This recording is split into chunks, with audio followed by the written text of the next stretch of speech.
cuando tu esposa te sirve un tequilita y llega así haciendo vapores así, no vapores así como de pócima, como de invocación, se va acá medio extraño.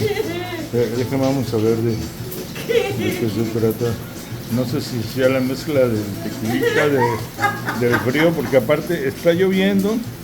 Está bochornoso. Tenemos fuego, tenemos lumbre prendida y estamos echando tequilita como a 25 grados y sin embargo está así como caldero de bruja.